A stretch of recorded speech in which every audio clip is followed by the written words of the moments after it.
Hello' guys, আজি বাহঁতৰ ঘৰলৈ আহিছিলোঁ। বাহঁতৰ ঘৰলৈ অহা একমাত্ৰ উদ্দেশ্যটোৱেই হ'ল যে ভাগৱতলৈ যোৱা। তাহাঁতৰ ওচৰৰ নামঘৰটোত অখণ্ড ভাগৱত পাতিছিলে আৰু সেইবাবে মই কৌশিক আৰু ছোৱালীজনী লগতে ওচৰৰ ছোৱালী এজনীৰ সৈতে নামঘৰলৈ বুলি ওলালোঁ। যিহেতু নামঘৰলৈ ওলাইছোঁ সেইবাবে চাদৰ মেখেলাকে পিন্ধি ল'লোঁ। নামঘৰ বা মন্দিৰলৈ গ'লে চাদৰ মেখেলা পিন্ধি গৈহে ভাল লাগে।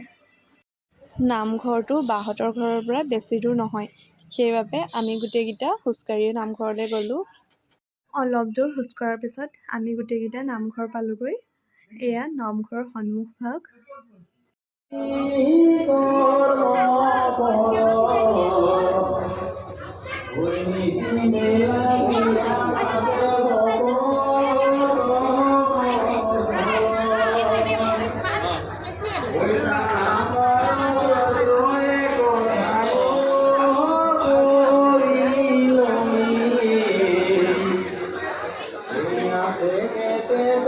নামঘৰত প্ৰথম সোমায়েই চাকি জ্বলালোঁ আৰু লগতে প্ৰাৰ্থনা কৰিলোঁ যে আহিবলগীয়া দিনবোৰ সুখৰ হওক।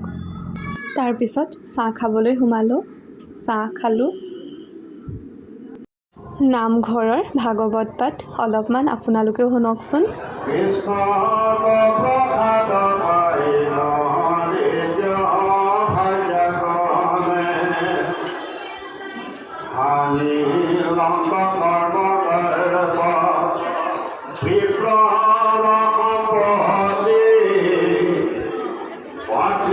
অলপ সময় নামঘৰত থকাৰ পাছত মনটো সঁচাকৈ বহুত পবিত্ৰ অনুভৱ হৈছিল।